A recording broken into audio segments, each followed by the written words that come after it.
Hello? Here I am.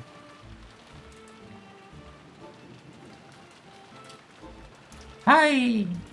Hi! What's up? I did it. I did the thing. Now we can keep going for a little bit longer. And maybe the frames will always drop, but maybe they'll drop less. So, fingers crossed.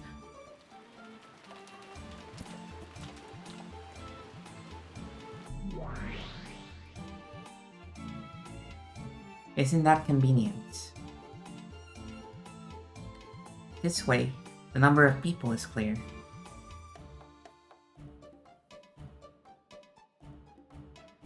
The people in the guest house have joined up with the rest, and now, all of the pieces except for Kinzo, all of the humans, have gathered in the parlor. Hi Marcus, no Dragon's Quest. Today it's Beato's Quest. Not until Monday.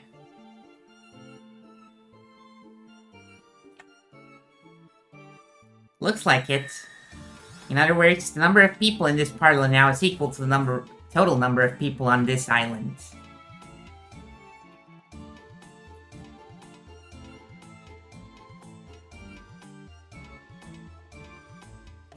Whoa!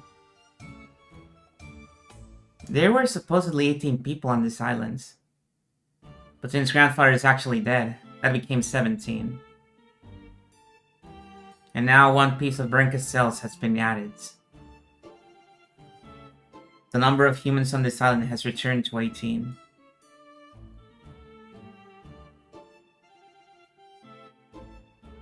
I'd glance around at the humans in the parlor.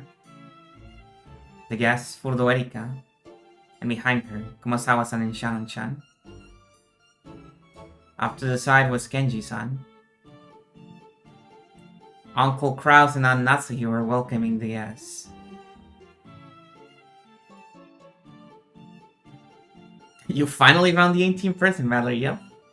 Goda-san immediately started showing off. And Kanon-kun was being unsociable, wearing his usual blank expression.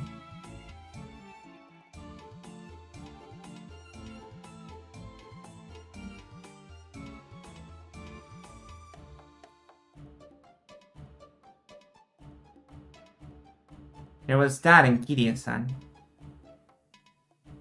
Aunt Deva and Uncle Hideyoshi,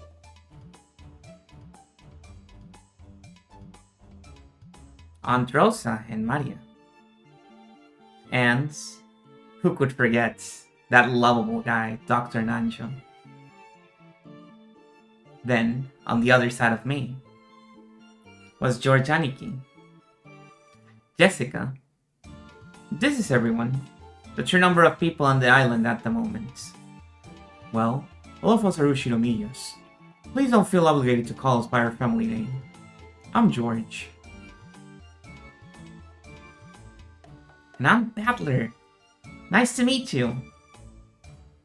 Thank you very much, George-san, Battler-san. I'd be pleased if you could call me Erika. Nice to meet you, Erika-san. It was decided that Erika would be welcomed like a guest. And allowed to borrow the bedroom next to the cousin room on the second floor of the guest house. That's a mouthful. In front of all the relatives, she had seemed dignified and a bit stiff. However, as we talked with George and Jessica, her expression began to soften gradually. And so, the detective Furdo Erika was placed on the game board.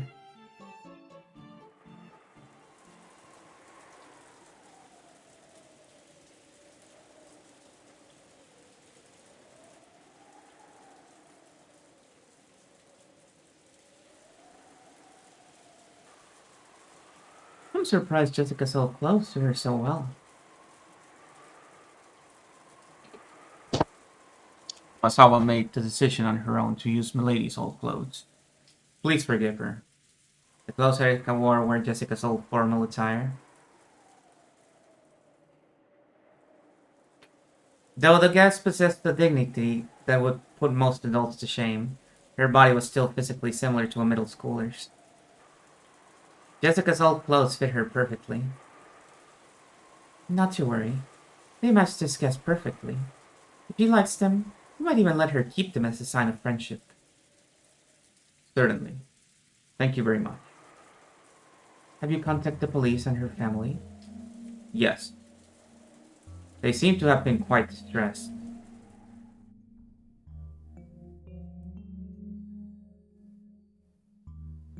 By the way, our guest really was involved in an accident, right? She herself said she fell from a boat as it was returning to port. Is there anything to back up that claim? I checked with the Coast Guard. It seems she fell from the rail of a pleasure boat, unnoticed by the others on board.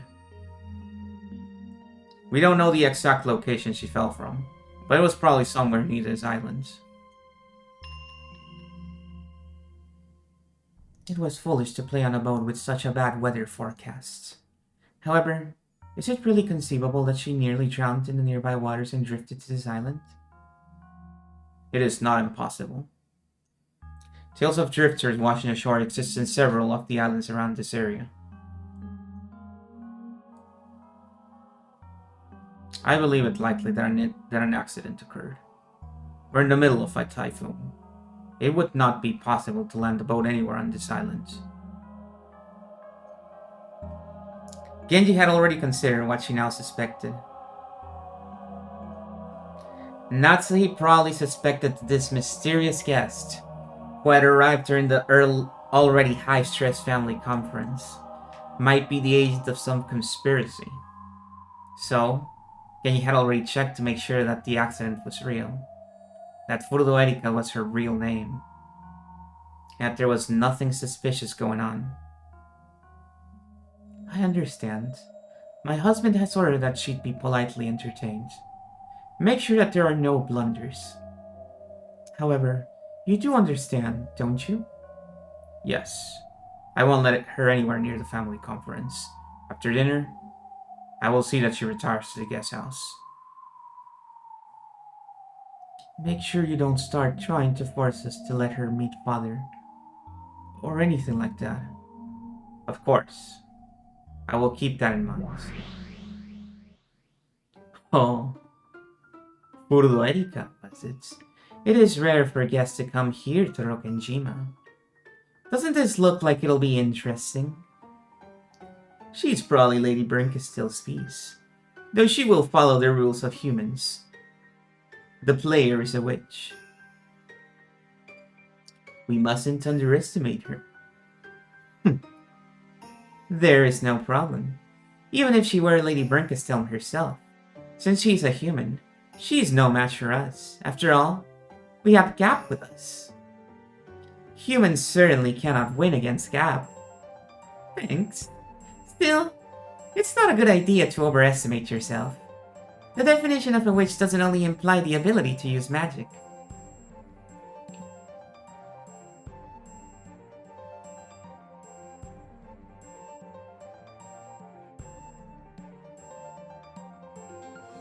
True. A joker in the eye of a typhoon. That is what a witch is.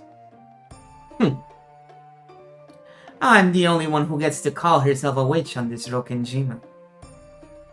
Only I, the Golden Witch and Endless Witch, Beatrice. Let's see how good Lady Brinkestil's next piece after Anjay is. I intend to watch very closely.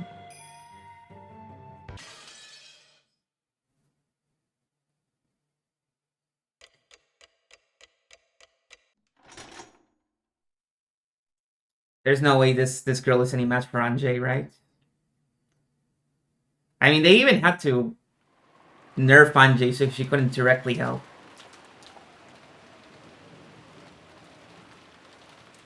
Erika Seed was the lowest one in rank. In other words, it was at the inferior end of the table. Since Ginso's seat at the high end of the table was empty, if you spun the whole thing around, It sort of looked like Erika was the host of this dinner. Well then, everyone. I would like to begin tonight's dinner, if I may. After Goda's announcement, dinner began with the applause that had become almost customary. It was finally the beginning of the dinner orchestra conducted by Toshiro Goda. Except for Krause's household, sitting at such a majestic dinner table was no everyday thing for these people by any means. However, they were all used to this event and acted as though it was completely normal. Once again, if anyone was to be surprised, it should have been Erika. And yet, she showed no signs of amazement at this dinner and acted with composure. Hello, Sir Mora. Thank you for the 13 months. Shaking your hands. Hope you're doing well. Blending in with everyone else. There wasn't even a sliver of the fear one might expect from someone who had wandered here like a lost puppy. What an odd child. She doesn't seem like the least bit flustered by the Yoshinomiya family's grandest dinner of the year. Kids these days have nerves of steel. Definitely not something I dislike.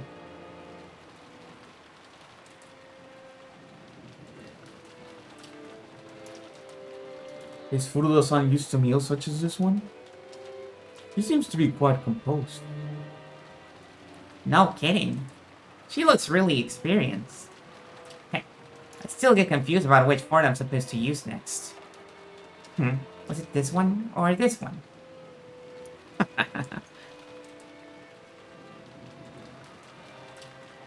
Without showing any confusion over the line of utensils in front of her, Erika gracefully ate her ore stew. She could even pronounce it correctly, not like I did. Hideyoshi had started joking around with her, gripping a fork in each hand.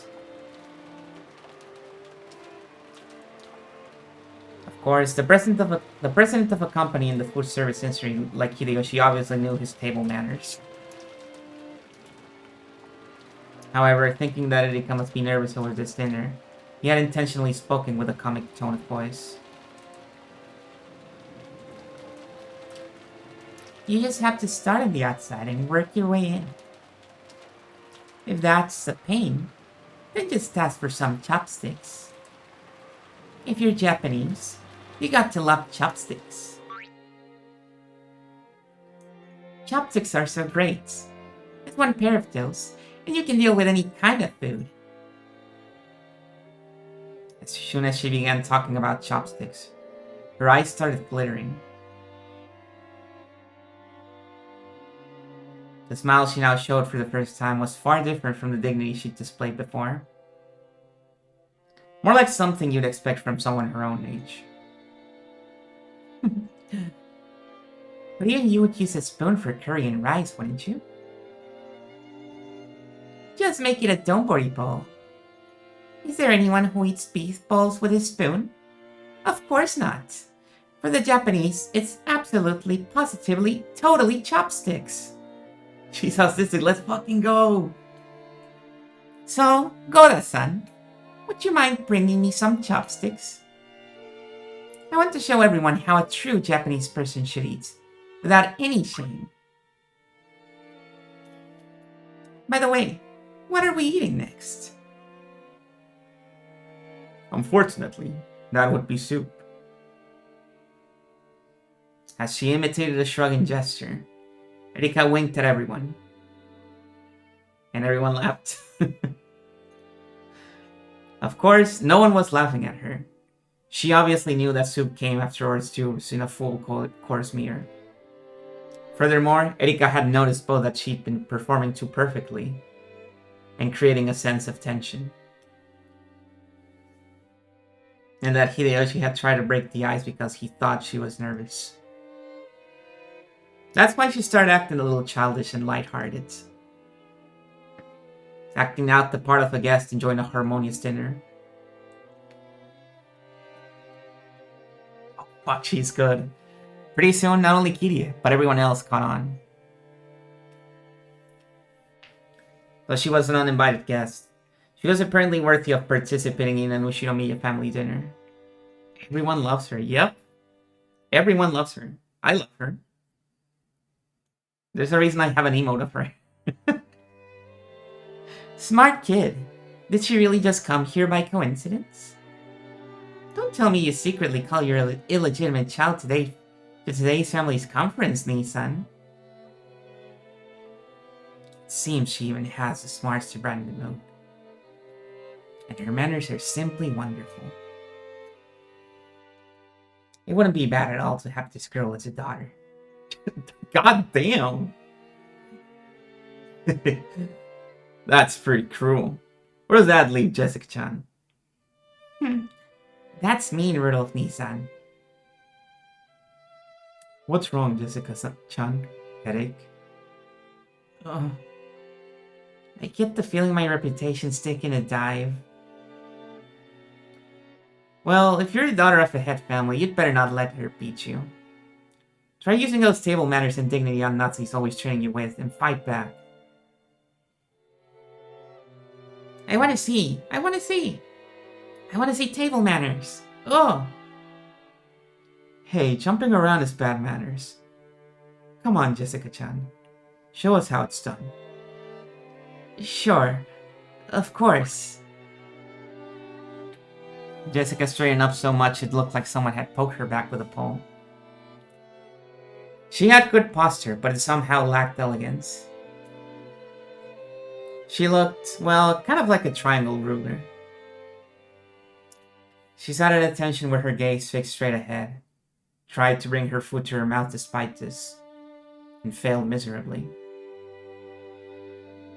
Dad, who was sitting next to her, suddenly realized that something was up. What's wrong, Jessica-chan? Stomachache? Jessica turned bright red. Sorry, I can't help myself.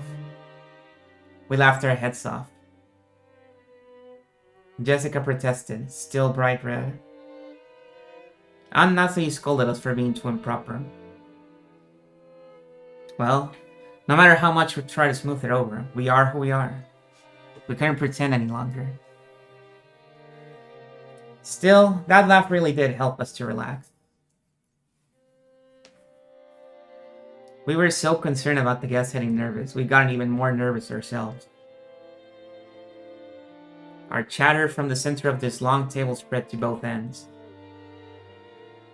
And ultimately, the dinner went even more smoothly than usual.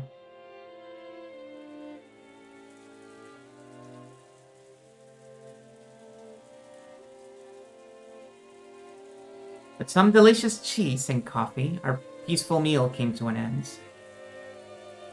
Koda won unanimous acclaim and was praised for his skill by all present. After a short period of harmony following the meal, it was decided that we would return to the guest house.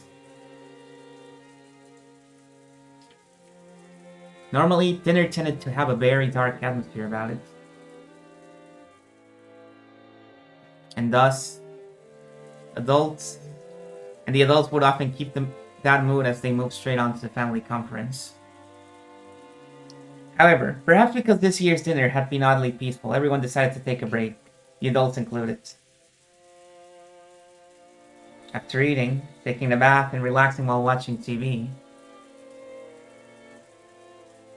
I wonder if they'll gather again in the mansion with all this rain and resume that high-tension family conference of theirs. I'd rather not think about it. Apparently, Aunt Eva was getting really worked up, trying to convince the rest to start the family conference right away. But it didn't look like many people agreed with her. They would probably call it quits for the night. Since they had guest house duty, Goda-san and Kumasawa-san were chosen to guide us to the guest house. It's gotta be tough for Goda-san. Even after making and cleaning up such an extravagant dinner, he also has the late night shift at the guest house. I heard that Kumasawa-san, old as she was, would be going to sleep soon. Seems she was assigned a spare room. Allow me to guide everyone to the guest house. Erika-sama, a room has all been prepared for you. Thank you very much. Why not rest a bit? Are you sure you feel okay? That's right. Totally forgot it, but you nearly drowned and floated here, didn't you, Erika-chan? You'd probably be better off taking it easy and getting to bed early tonight. I'm perfectly fine. On the contrary, I'm so nervous and excited that I doubt I could get any sleep. Ugh! Then let's play. Let's all play together. Let's play cards. Maria latched onto her, giggling. This lack of restraint peculiar to youth was very much like Maria. However, we really should be concerned for Erika's physical condition now. Maria, why don't you play cards with us? Erika One-chan is tired. I like cards too. Please let me join you after I had a short break. Oh! Alright.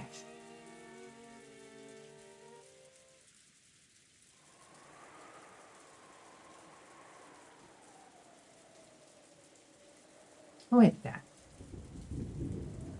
As she passed through the lobby of the entrance hall, Erika stopped walking.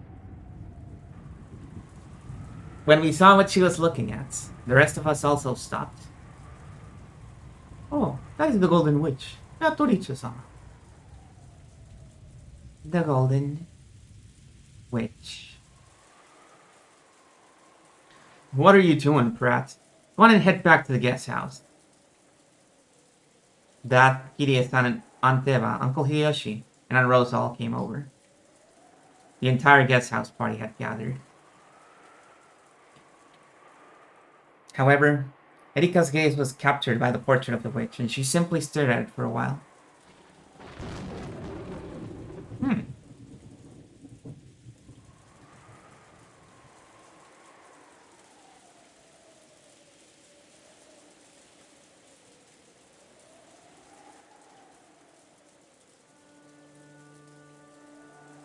Yeah. I don't know who's saying this. Supposedly that has a stash of hidden gold worth 20 billion yen. Probably Rudolph, I guess? Supposedly that has a stash of hidden gold worth 20 billion yen. And this epitaph shows you where that gold's hidden. Perhaps it was too early for them all to disperse into their individual rooms, because the relatives who had returned to the guest house all gathered on the first floor, continuing their chat. The topic was the witch's epitaph, which Erika had taken an interest in.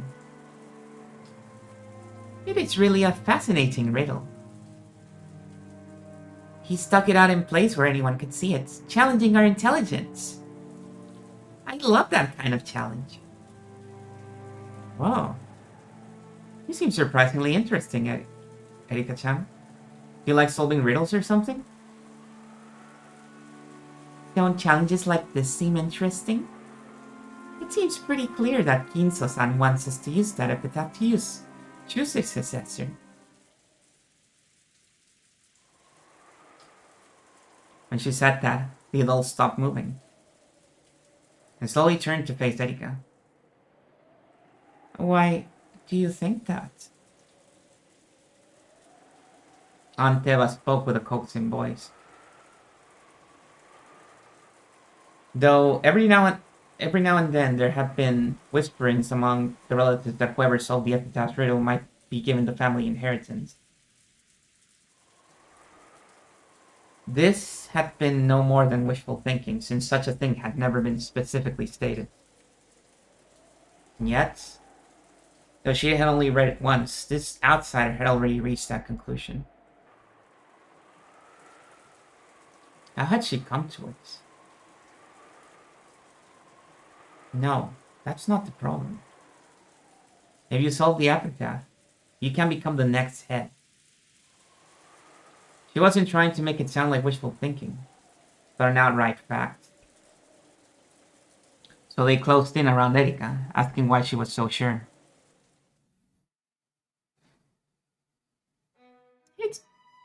fairly common for an extremely rich person to relinquish his or her wealth to the solver of some sort of riddle.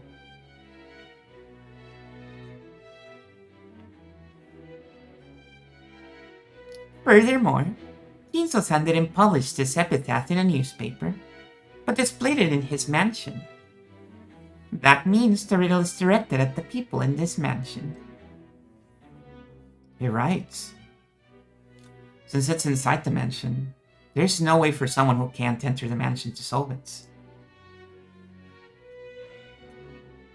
So that means Grandfather's been challenging the people here.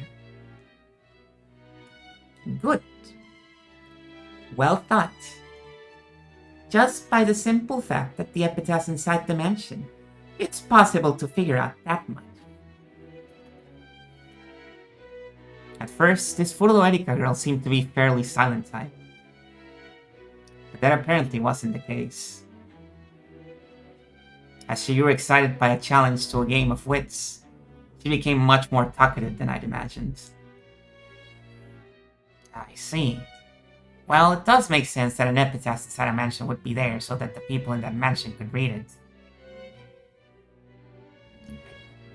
Can you really be so sure that the one who solves it will be given the headship too? If the treasure gained by solving the riddle were something small, I wouldn't even have considered that. That's right. The hidden gold is worth 20 billion. You might consider the gold itself to be the wealth of the Yoshinomiya family. Inheriting something like that would be almost the same as inheriting the Yoshinomiya family itself. In other words, this riddle of the gold's hiding place buried within the epitaph is nothing less than a way of selecting the de facto successor of the Yoshinomiya family.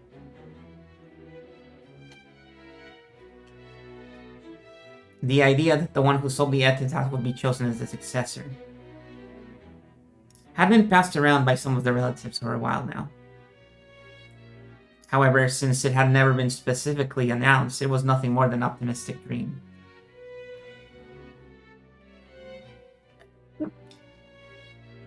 Thinking this, they decided to abandon all consideration at this point until the details were made clear. Erika had clearly declared that this uncertain point was, in fact, true.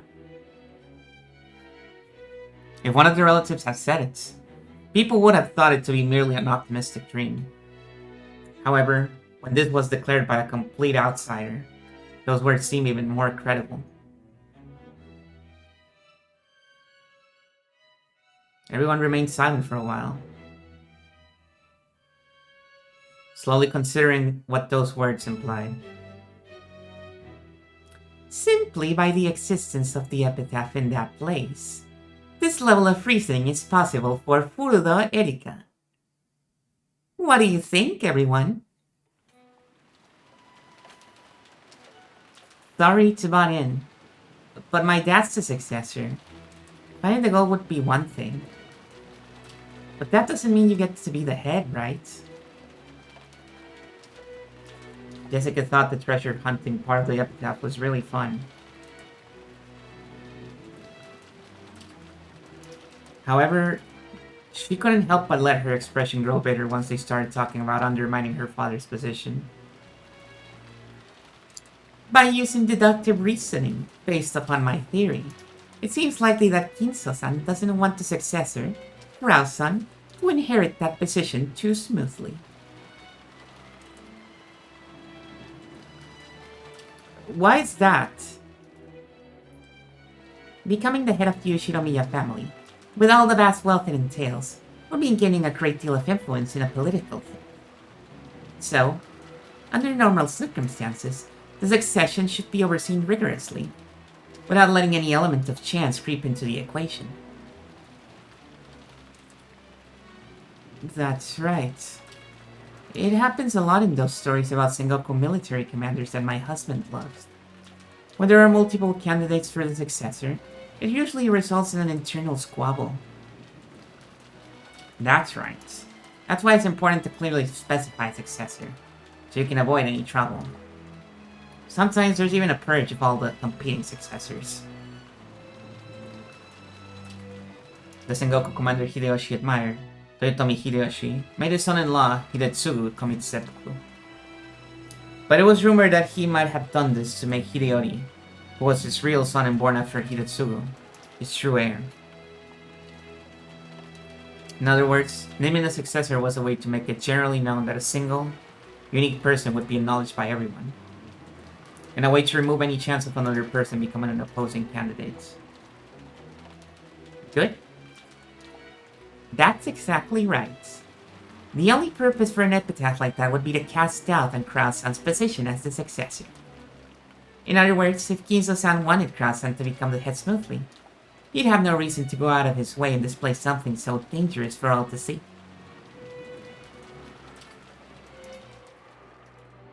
That's right. If you spin the chessboard around, you certainly could say that. It'd be odd if he handed over the position of the head normally, but only handed over the 20 billion yen of gold to the person who solves the riddle. Ginzo would pass on the title of family head, but he would only give up the 20 billion yen in gold to the person who solved the epitaph. You really couldn't call this passing on the headship in the truest sense. That's how it is. By this theory, we are able to doubt whether Ginzo-san truly acknowledged Krausan as his successor, simply by the existence of the epitaph in that place. This level of reasoning is possible for Furudo Erika. What do you think, Jessica-san? What the hell? How do you call that reasoning? It's bullshit, it's screwed up. Jessica let her emotions lay bare and glare at Erika. Erika, on the other hand, looked exceedingly calm with an expression that said, "Well, that's just the truth, right?" I see. It looks like table manners aren't the only way this girl is fitting for the Uchinomiya family. It seems she really does match the family, even when it'd be better if she didn't. Okay, take it easy, Jessica. And Erika, let's leave it at that for now. Well, we can put all this successor stuff to the side for now. Anyway, there's no doubt that it's father's big question for us. It's 20 billion yen. Oh, some people hate her. Maria-chan, what do you use it for if you found it? Oh. The Golden Land isn't just gold. It's a sacred place. Uncle Hideyoshi kept trying to force himself to chuckle and improve the mood. Everyone else tried to play along, but Jessica's mood didn't get any better. So, Erika-chan, would you like to have a go at the epitaph's riddle? Yes. My little gray cells are itching to get started. I'd like to start solving as soon as possible. Georgianiki smoothly turned the conversation around. Just like the time she'd made everyone laugh in the dining hall. Erika looked about with gleeful eyes and jumped at the chance. I like it. Well, since Erika seems so interested, let's all try and solve it together, just like last year. I'll make some coffee. Raise your hand if you want some. Not for you, Maria. You won't be able to sleep. Ugh. I want to drink black coffee. You don't.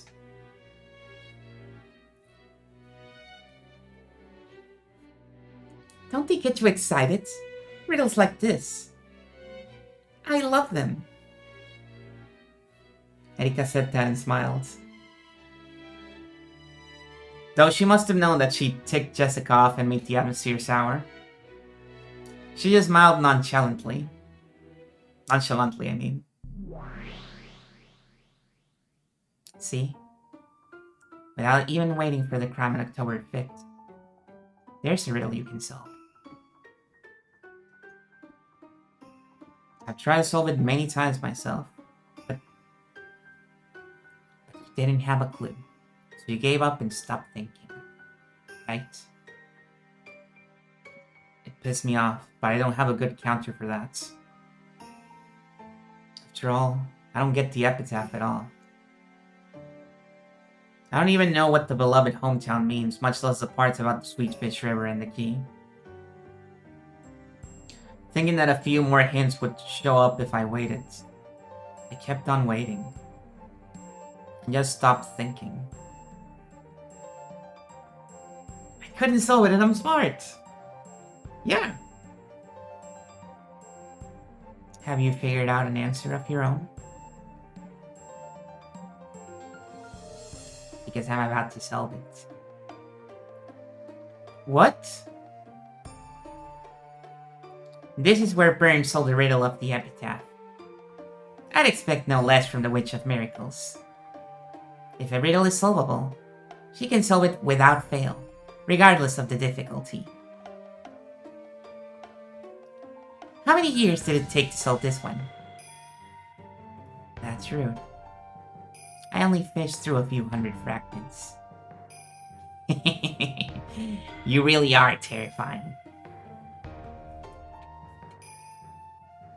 You aren't going to cheat by suddenly saying that the answer in red or something like that, right? Don't worry. Just like you, I follow the rules as a player. Well, shall we begin? It's cramped here. Why don't we talk over the scene? Okay. Don't get queasy, Battler. What do you mean by C?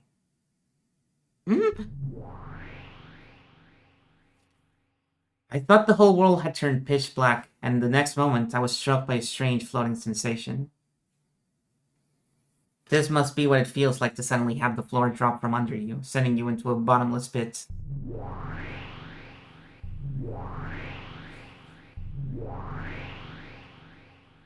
When I looked, I saw that the two witches and I had been thrown into a pitch-black universe.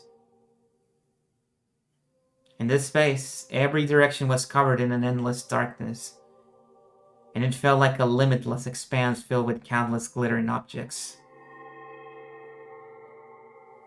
Some people might have likened it to the depths of an ocean where innumerable sparkling fragments drifted.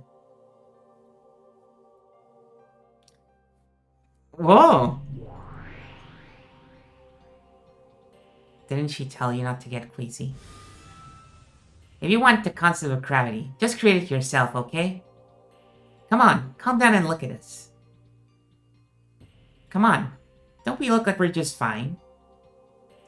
Believe that your feet are on the ground and that you're being controlled by gravity. If you do that, you'll find your equilibrium.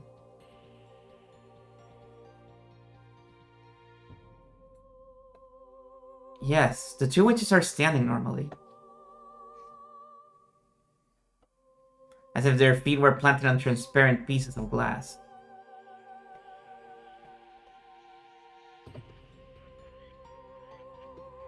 I'm the only one floating about like someone in a rapidly plummeting elevator. When I saw that they were doing just fine, I started calming down, figuring that there was no need to be scared. Then, just as Lambda Delta said, I gritted my teeth and kept telling myself that there was a place to stand here, and that I had to stay calm. Whoa. Very good. Very good. What's your name? Oshiromiya Battler. Who else do I look like? Okay. You mustn't lose your will, emotions, or form. After all, this is the ocean. If you lose your purpose, you'll fall into the depths of eternity and become a scrap of ocean seaweed. Be careful. I don't get what Lambda Delta's saying, but I should calm down for the time being. It seems that I regain my equilibrium the more I calm down. Gradually, that weird floating feeling like I was falling forever began to disappear. Still felt strange, like trying to stand up straight at the bottom of a deep pool. But it was much better than before.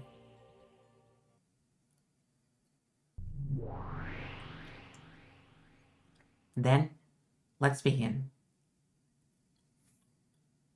I'll weave together some fragments for solving the riddle of the epitaph.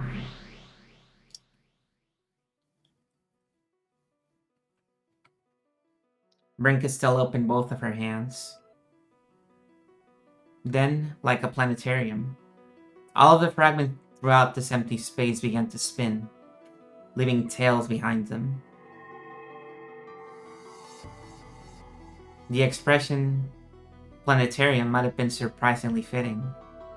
Multiple fragments were tied together by gold lines, and what looked like constellations zoomed by us rapidly, one after another. It almost felt as though we were dashing through space at an incredible speed. Then, with tails of light drifting behind them, several brightly glowing fragments rolled around Brinkestelle. It looked almost like she'd created her own solar system, with her as the sun. That solar system surrounding Brinkestelle grew to a radius large enough to follow us up. And every once in a while, one of those satellite fragments zoomed right past me.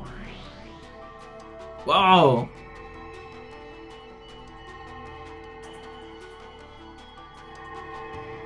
Forgot about that cool effect. When those fragments passed by me, it felt as though some kind of memory welled up inside me. So I sensed it. These fragments are probably like a crystallization of memories. They aren't memories. They're fragments of worlds. Well, I guess they might feel like memories to you. Then, let's begin. Let's start with this fragment. One of the satellites in the solar system was slowly sucked into an inward trajectory with Brinkestelle at the center. Surveying a spiral and approaching her, it settled down on the palm of Brinkestelle's outstretched hands. Then, it glittered brightly, painting over the world with pure white.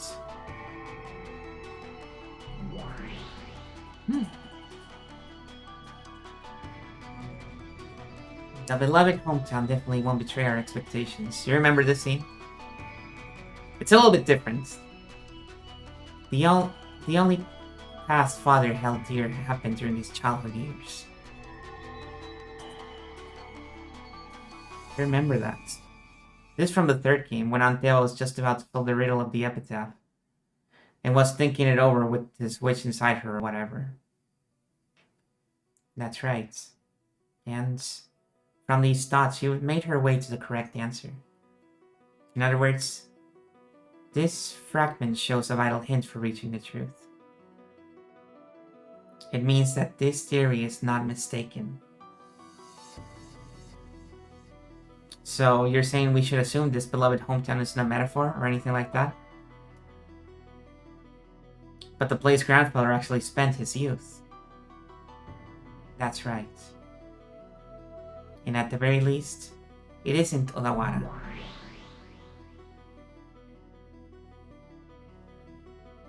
Odawara is definitely where he was born, but I don't think that's the hometown he loved. I imagine all of us siblings have the same place in mind. Right.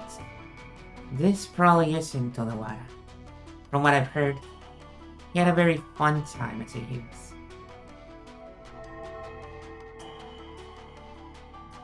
That's right. Anteva and her siblings said it wasn't Odawara. Not only that, it looks like everyone guessed where grandfather's hometown was. Right. And annoyingly, that actual location isn't spoken of in any of the fragments. Well, duh! If I told you that, there'd be too many hints. If it wasn't a hard riddle, there'd be no point to it. Uh-oh. That's a hint too.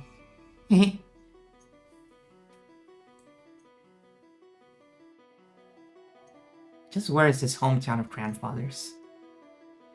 We can't even start if we don't know that. You mean you couldn't start? So you stopped thinking? Since it had to be a place where he could have lived, The number of possibilities is limited. Well, this is the toughest part.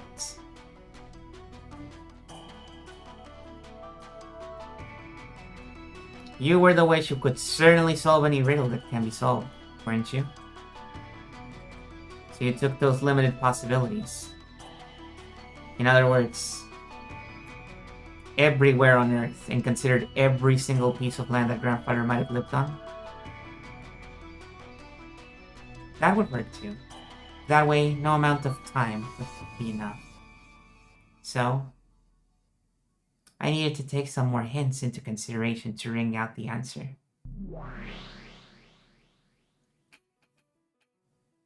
Didn't you say it yourself? You said it didn't have to be a river with water flowing down it. If the word sweet fish is too complicated, why not forget it? Think of a river. A river. Linking it with a family tree wasn't a bad idea. Try thinking about how to link a river with something else along those lines. What do you think, guys?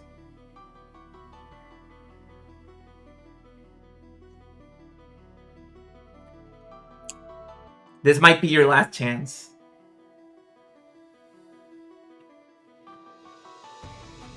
Although I don't think so. I'm pretty sure they don't fully solve it here.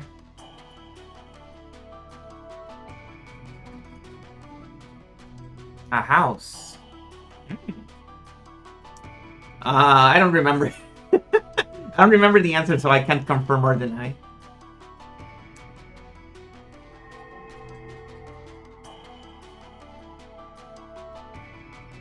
A sweet fish river running through the hometown. However, this river isn't truly a river.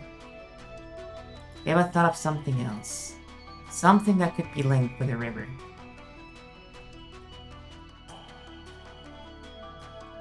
Something that runs through a hometown.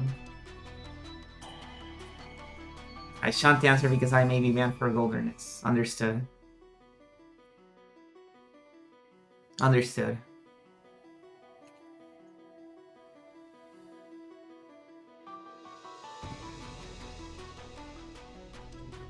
Sure. But if it isn't a river, then why the sweet fish? It could be a name battler. It could be a proper noun. Think. A river that runs through a hometown. Harmless, right now I'm in the same line of thinking as you, but I'm thinking a little bit more specific. But maybe you're in a better track than I am. Hi, Fire Mountain. I'm trying to remember because I don't actually remember the answer, so I'm wildly guessing. Is it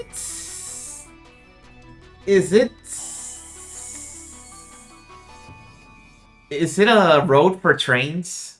Is it a railroad? And happy birthday as well.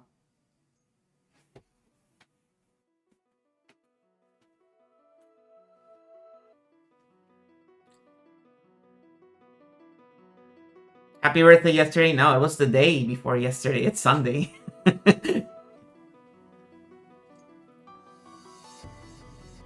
Something that can be likened to a river.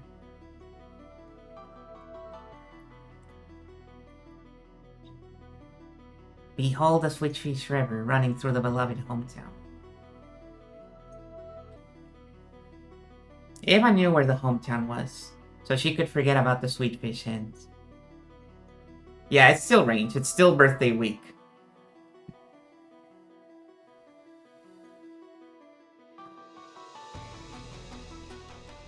However, since we don't know where it is, this could be a hint for us.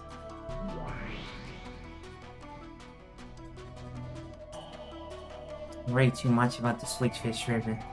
The Switchfish part didn't really matter much at all, did it? That isn't true. It was an excellent hint, wasn't it? Well, of course, maybe there was no need for it to be Switchfish. Switchfish, there you go. You figured out it's the route that the Swedish fish deliverers take. You need to follow that route. What are these sweet fish? If the river isn't a literal river. And of course, sweet fish probably doesn't mean the kind of fish that swims. Yeah. And on top of that, Rosa tossed it aside, saying that sweet fish weren't that significant. On the other hand, Eva said it wasn't important for them to be sweet fish. But that it was still an excellent hint. In other words, the sweet fish is a key to make you think of something else. If that something is a different word, but a word that sweet fish makes you think.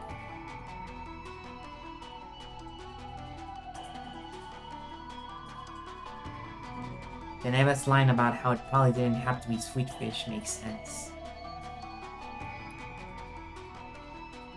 Fuck, I don't know.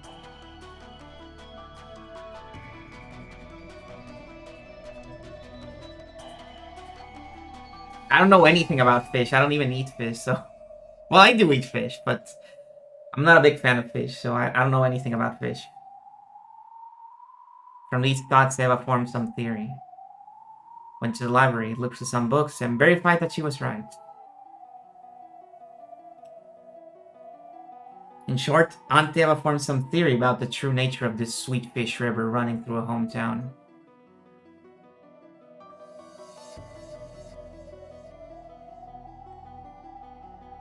Then she opened a certain book to determine whether that theory was correct or not.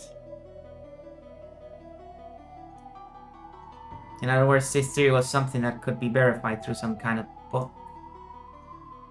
Some kind of book. Also, after she figured out what the Sweet Fish River was, she figured out the rest of the riddle very quickly.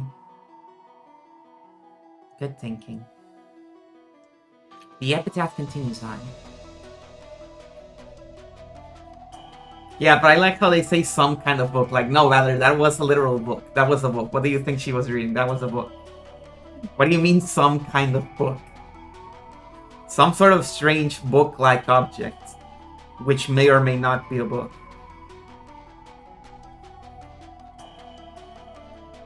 The epitaph continues on, saying, as you travel down the river, you will see a village. That's true. At that point in time, Eva hadn't yet sold the 3 lines starting with this one.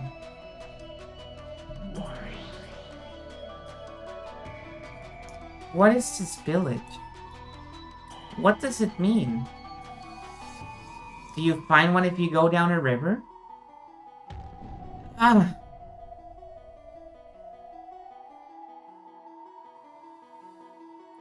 Probably not diary. Diary would make it very specific. Right before my eyes, the pieces that I hadn't been able to understand at all began to snap into place all by themselves. I couldn't even remember to close my open mouth. My throat grew completely dry. Is it really okay for this to be the answer? Really? Really? So, if we figure out what the Sweet Fish River running through the hometown is, that leads us directly to understanding as you travel down the river. You will see the village stuff, and then we get the key to the Golden Lands. Correct. And we know that because even Eva didn't know what the village meant until she checked that book. Damn it. Just what is this book?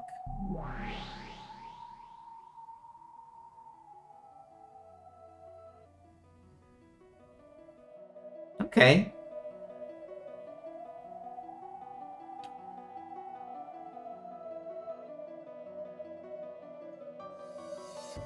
But this isn't 6 characters at all.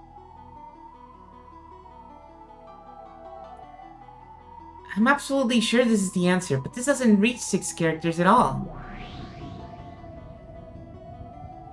Do you stop thinking again? In that case, think of a way you could read it with 6 characters. If you can't think of one, then research it. There has to be an answer. You must not doubt that. Oh, is believing in that too much for you? If only you just cry yourself to sleep and then you can just give up and die. 1, 2, 3, 4, 5, 6. Oh, 6 characters. I found it. This is the key to the Golden Lands. Then, we haven't found the key to the Golden Lands. Yeah. And this key was some kind of word, number, or a string of characters. 6 characters long. I think I know what the word is, but I don't know how to reach that word. But I do think I know what the word is. That's it. If we know the key's true identity, that's 6 characters.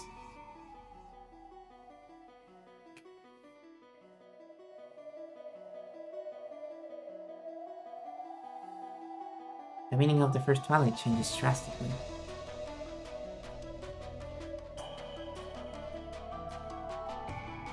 On the first Twilight, offer the 6 chosen by the key as sacrifices.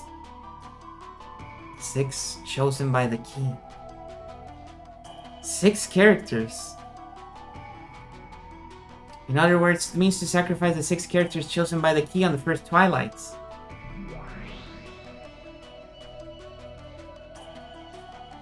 This key indicates a certain group of 6 people. No, we should say that it indicates a certain group of 6 things. If this doesn't make a literal command to offer sacrifices, for example, it could be an anagram. An anagram? Do you mean playing with letters? Yes, Kiria-san was thinking that way ever since that moment. On the second Twilight, there are those who remain, which means that, at the very least, that something has a limited number of characters. You could read it like it's telling you to continue with the remaining characters after the first 6 characters are removed.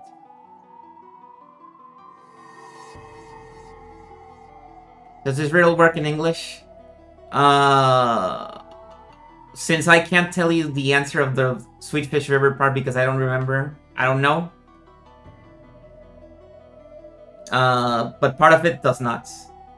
You actually need to know a little bit about Japanese characters. The part that I'm thinking of is specifically.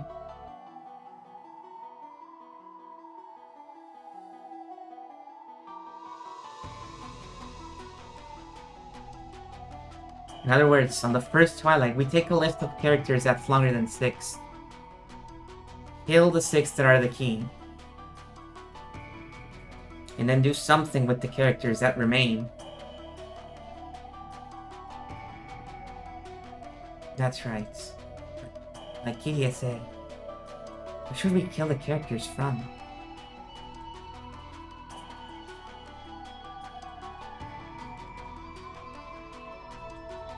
We don't know this longer string of characters that we're supposed to be killing from.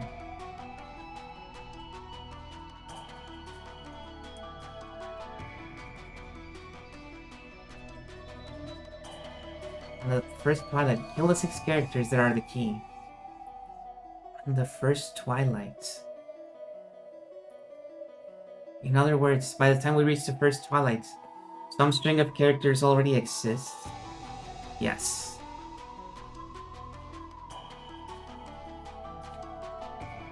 That might be a set of Japanese characters, but knowing Grandfather says, could it be something in English? The first Twilight has more than 6 characters, even through the Japanese phrase has just 4. First Twilight, there you go. I don't know how to read that. But no, Battler, the answer is not the words first Twilight. It would not be that easy. Good. That idea of yours isn't bad, Battler-san. We can interpret the sacrifices chosen by the key as a string of 6 characters. I think it's a very clever concept. That way, the key doesn't necessarily have to be key-shaped. I've also considered the possibility that it's an anagram. Come to think of it, you did say something like that before. But in that case, where do we take the 6 characters out from? That's right. Since we're talking 6 characters out, it must be at least 6 characters long. We need to read First Twilight in some way that gives us more than 6 characters.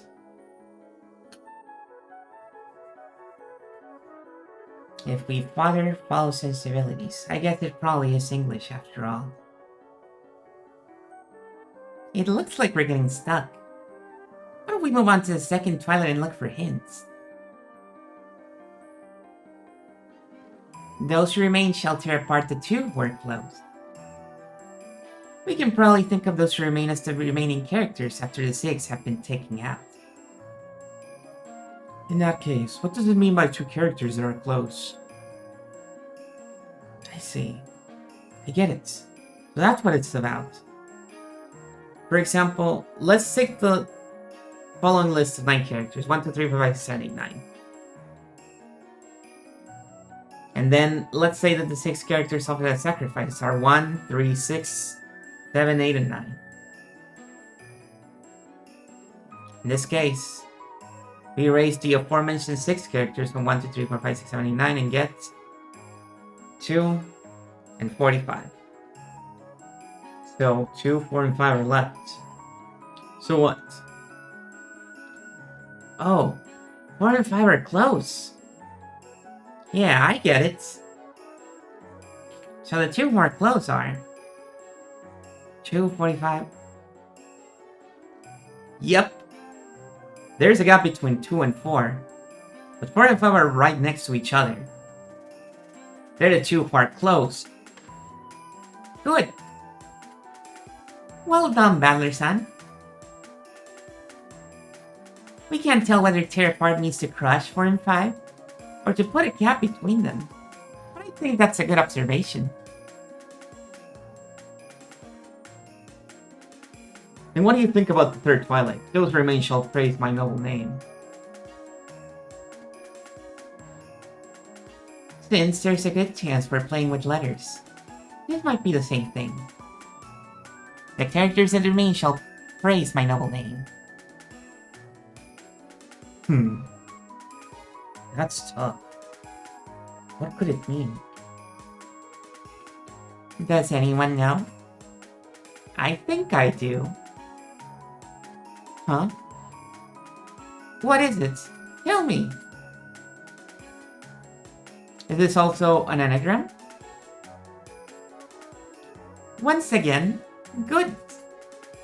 Anderson, you're a pretty flexible thinker. By anagram, you mean playing with letters, right? That means... In other words, maybe you can make some kind of word by changing the order of the remaining letters. Yeah. If so... I might be getting ahead of myself with this theory. But maybe the original list of characters that the first Twilight involved from... is 11 characters long. Well done again. I reached the same conclusion. Why is that?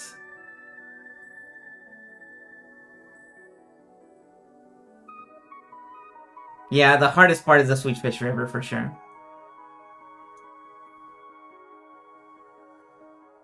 Why do you think there are 11 characters?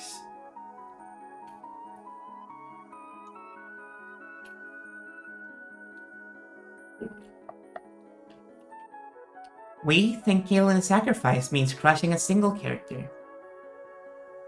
If we interpret the tear apart of the second Twilight to mean adding a gap between 2 characters, then there are 11 characters total.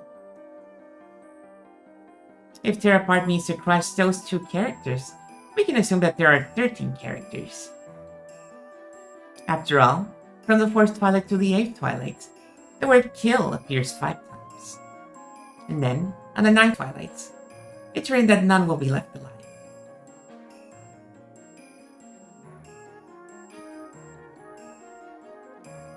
If we ignore the part of the witch reviving for now, I figured that after crushing the first 6, separating the characters that are close, and then crushing 5 more of them,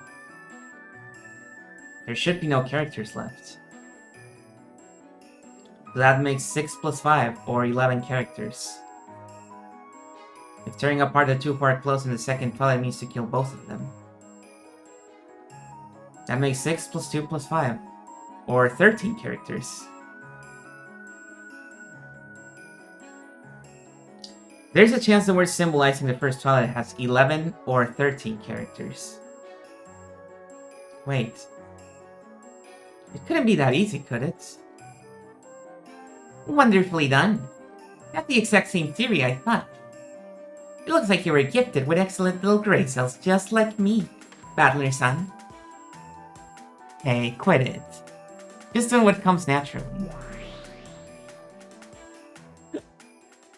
Yeah. Hey, what the hell? The Peasme's pretty damn smart. There's no room left for me to make theories.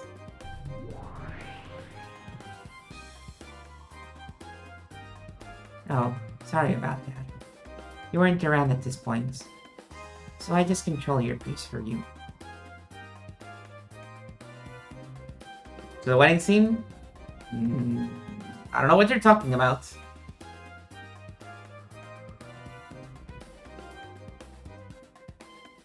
Isn't it nice how smart I make you look?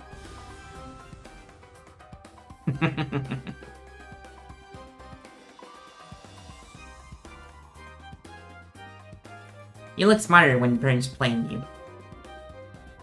Why not step down as a player and concentrate on being a piece instead? I joined in on this game partway through, well after the first murders occurred on October 5th. That means the piece called me was controlled by the player, Burn Castell. So I guess that means it's possible for Burn Castell's reasoning to be announced through my mouth. Hello, Flo. The game I'm watching now is nothing more than a replay of a part that's already ended.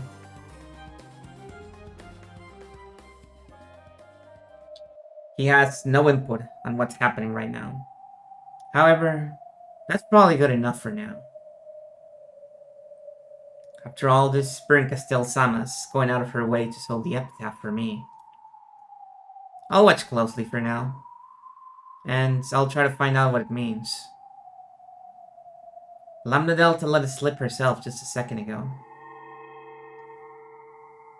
Well, duh.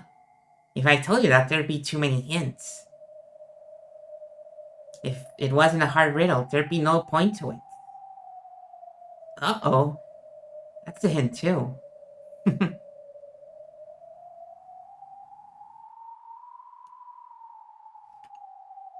This theory about a grandfather creating the epitaph in order to choose his successor isn't bad at all. Erika and Burn Castell's logic is extremely reasonable.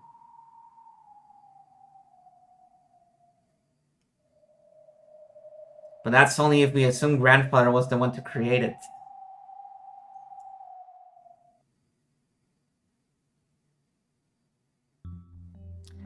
He was probably alive at the time the epitaph was displayed. But of course, grandfather is already dead by 1986. And in the games up until now, Beatrice threatened us repeatedly with letters, saying that the only way to survive was to solve the epitaph. And trying to force us to solve the riddle. In other words, it was Beatrice's intention, her hope, that we would try solving the riddle of the epitaph. The epitaph so confusing that, in most cases, the relatives never seriously try solving it until the end. Until the threatening letters started to arrive. That's why Beatrice fired the starting pistol that made us take a go at it.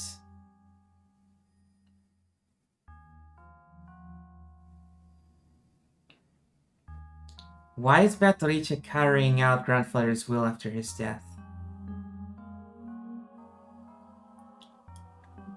Like the theory proposed in the first game, is Beatrice Really grandfather's confidence? Was following his orders even after his death and trying to select a successor? With the riddle of the epitaph in grandfather's stead? If she did that, it would mean Beatrice really was Ginzo's trusted underling. The family alchemist she claimed to be in that letter. After grandfather's death, Beatrice managed to 10 tons of gold and took the title of alchemist. She was entrusted with the epitaph's riddle, and without even embezzling the gold, she waited for a human fitting to be the successor to appear and solve it. And if that human didn't appear within a set time limit, would that be game over? Certainly. Anteva, who solved the riddle in the third game, became the only survivor and, automatically, the final head of the Ushinomiya family, inheriting everything. Up until now, no one has ever survived past October 5th except Anteva, the one who solved the epitaph. That was the only case where Beatrice let anyone survive.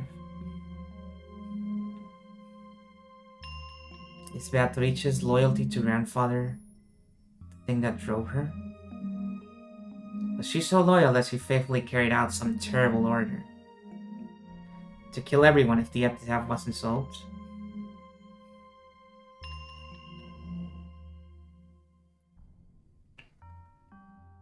I must not stop thinking.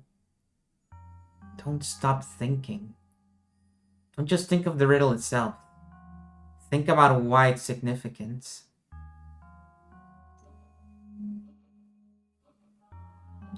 Why is Beatrice telling us to solve the epitaph? Why is she making us solve such a confusing epitaph? If Beatrice makes us try and solve this epitaph, we have no real chance of solving. And by some lucky chance, a miracle occurs and someone is able to solve it. What significance would that have to her? I don't know, but such a miracle would be worth to Beato.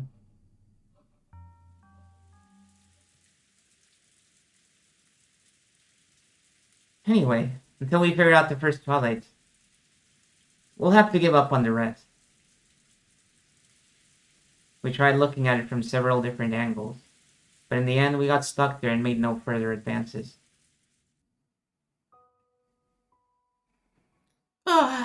Maya let out an extra large yawn. This caused several other people to yawn. We've been using our heads so much that everyone had gotten a little sleepy. Jessica, who'd been silent and irritated the whole time, quickly stood up. I'm going upstairs with Maria. We'll watch TV or something. Okay, I'll go up too. Hey, why don't we all play cards upstairs? When George proposed this, Maria completely forgot about that big yawn of hers and started jumping around, insisting that she wanted to play cards. According to the clock, it was already 10 at night. It was already about the time you'd normally take a bath and get ready for sleep. Even the adults seemed pretty weary from traveling. We decided to continue this later and went our separate ways. Will you play cards with us too, Erika-chan? I appreciate the sentiment. I overstepped my bounds a little, forgetting that I'm a simple guest. I'd like to take it easy and rest for the night. I almost forgot I was recently in an accident. Seriously? You're in such high spirit, it's hard to believe you almost drowned. That's huge for you. Still, I enjoyed it. I think we've taken a big step in our reasoning thanks to you. If I find the gold, I'll let you have about 1,000,000 yen worth. Liar.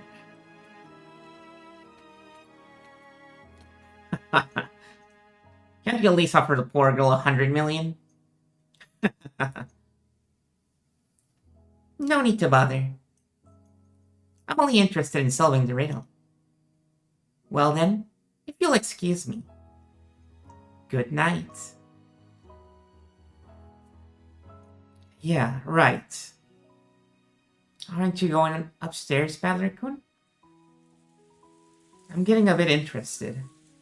I'll think things through here just a bit longer. If I can just figure out the list of characters that marks the first twilight, I bet the road before me will open up all at once. Everyone went up to the second floor, one by one. Only Aunt Rosa remained behind, cleaning up the coffee cups everyone had been drinking out of. Hideya-san and some others had offered to help, but Rosa had refused and was washing them all alone. Since I'd just been treated to such delicious coffee, I decided to help too. I wasn't just doing it because I felt obligated. I wanted to keep discussing the epitaph with someone. The first twilight. First twilight. Aunt Rosa, have you thought of some list of characters or work? No. I don't have a clue. But instead of the first twilights, it's the 10th twilight that bugs me. The 10th twilight? What about it? Well, at the end here, it says you'll receive the Holy Lands for treasures once and for the last time, right? Yeah, it does. Why mention that you're reaching the Golden Land just once? And then say it's for the last time. It's almost as though he's repeating the same thing twice. I've just been wondering whether he had some reason for putting it like that.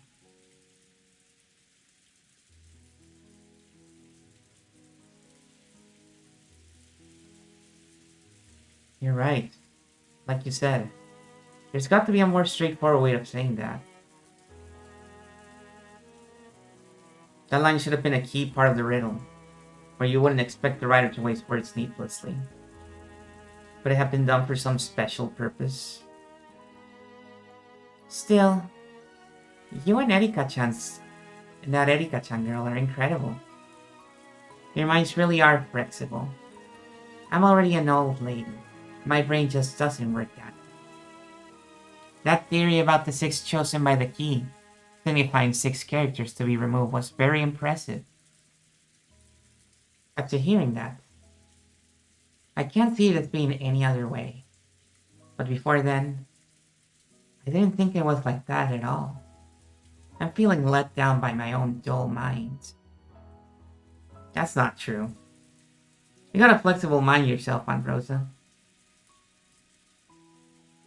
It was really impressive how you somehow managed to turn that situation where you were gonna miss an important appointment with Maria, and instead turn it into her being grounded, and so she didn't get to go to Disney.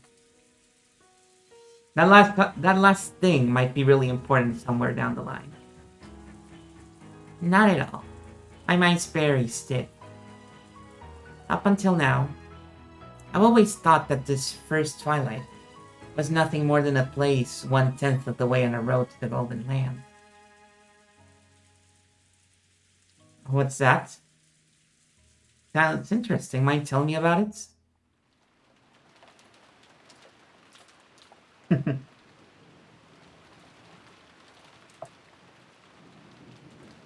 Draw.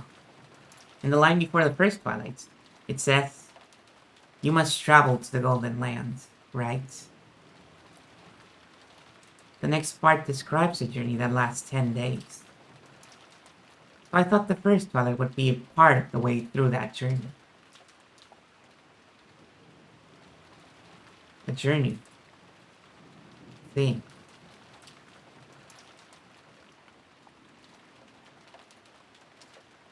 Then the journey begins, and when you set up camp at the first twilight, you offer the 6 sacrifices.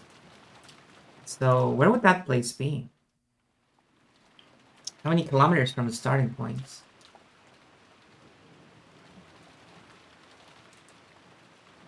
Please, don't tell anyone about your own silly ideas, okay? When I first saw that part about attaining to the treasures of the Golden Lands, I just assumed it was more of the same. Typically, attaining treasures would mean obtaining them. But I thought it meant reaching or arriving at some place. Some place 10 days away from Hunter's hometown, where all these treasures might be found. Are you kidding? It's a brilliant idea. And the first twilight is the first stop on that 10-day journey. The name of the place might be the key to moving forward.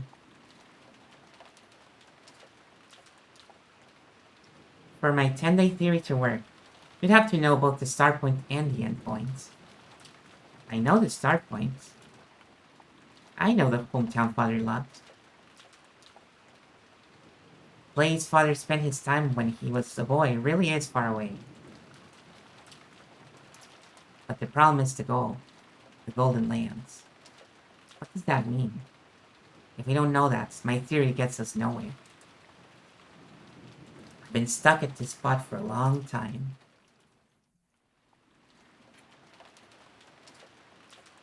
But after listening to your reasoning today, I realized what an embarrassing mistake I've been making. No, I think it's still an interesting idea. Start and a goal. A 10-day journey. And the place reached at the very first twilight.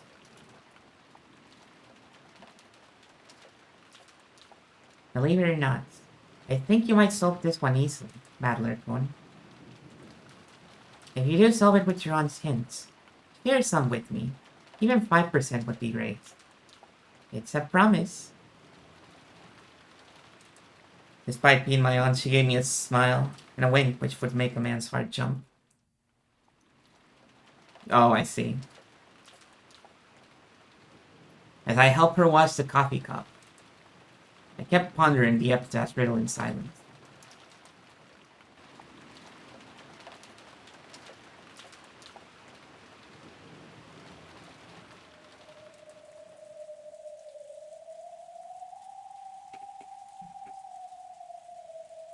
After I finished helping Aunt Rosa, I passed through the corridor on my way to the bathroom. Inside, I got unlocking the door to a room on my path. I thought your room was on the second floor? Maybe you'd gone upstairs and had fallen asleep by now.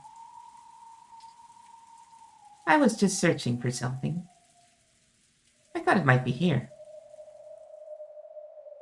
Searching for something?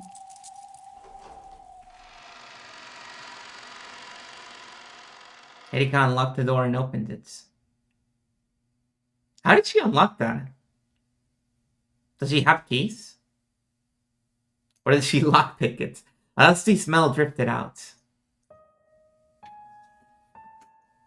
It was the library. For a library, the gaps between bookshelves were extremely small. This was obviously built for storing books, not reading them. So it's a book you're searching for. The library. Not necessarily a book, but materials, I guess you could say. There's something I've just got to look up. You're looking for something to do with the epitaph riddle? Pretty impressed that you haven't given up yet. Is the 20 billion yen that enticing?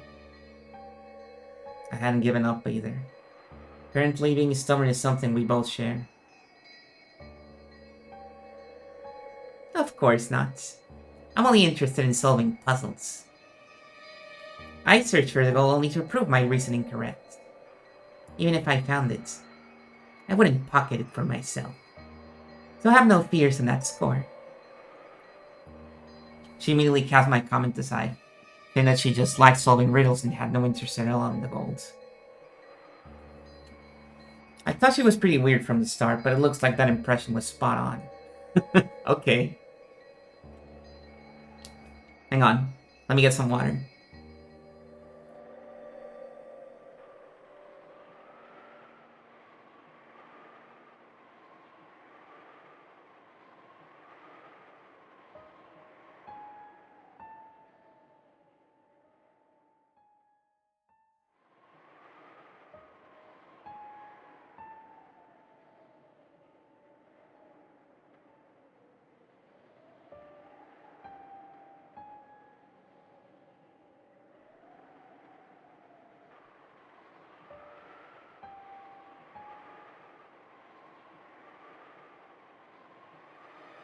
I did mute myself, okay. Erika slowly circled the bookshelves, searching for the book she was after. I'm also trying to solve the epitaph right now. Oh, yeah. It's fine. The only thing I said when I was muted is that I mute myself, and yes. Yes, I did mute myself, so you didn't miss anything.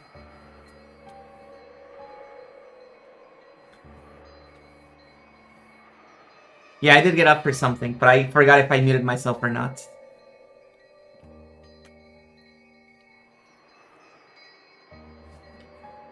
Just a second ago, I heard something interesting from Aunt Rosa, which might give us a hint about the first Twilights.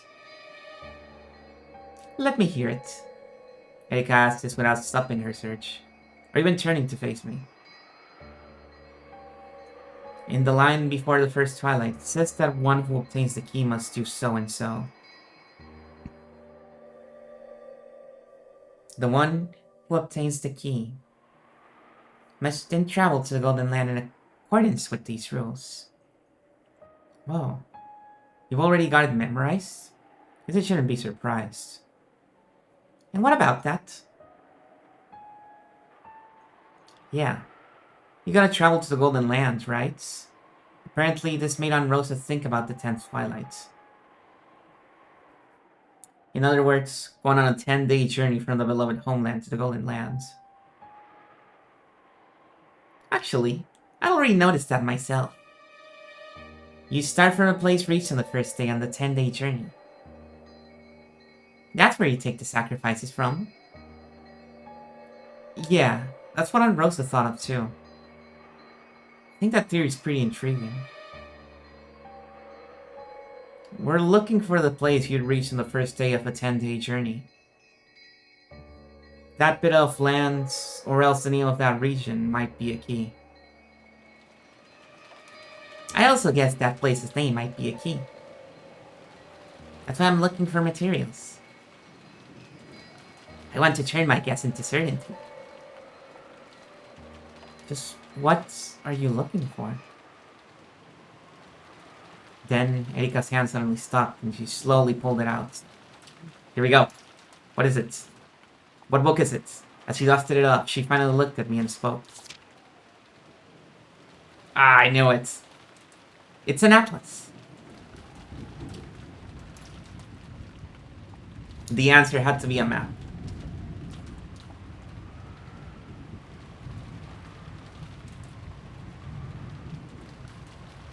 Didn't Eva say the word atlas in episode 3, or did I hallucinate that? Well, okay. Oops. I think that I was meant to read that.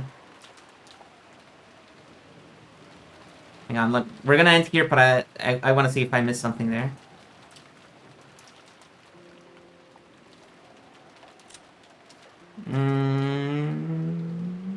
No, I think everything's the same as before.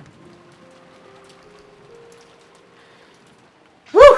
Okay, here we go. That's the first real session of episode 5.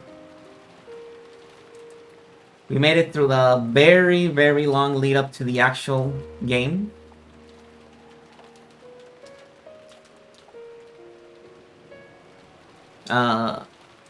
We saw once again that Natsuki gets to be a girl boss for a little bit. There's somehow still more developments that we didn't know about. The phone call of the person calling himself Natsuki's son.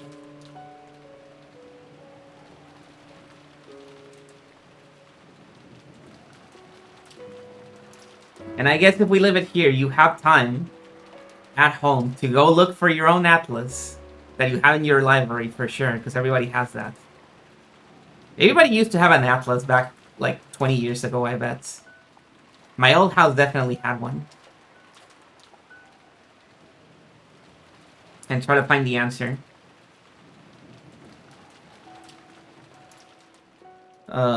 Let us look for somebody to raid. I think I already have my answer before I even started the stream, because I'm like, well, yeah, it could be awesome.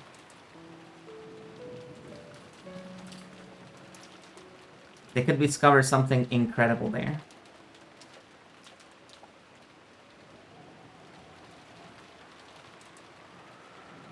And I don't want to go until I get this out of the way. Thank you for the riddles. No problem.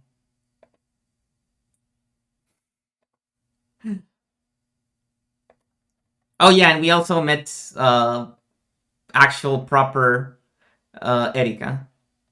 She has a bio and everything, so we know her now. We've only gotten a small taste of Erika. A very, very small taste.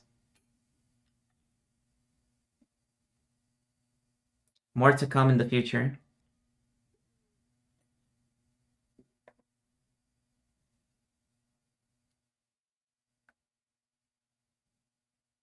Let us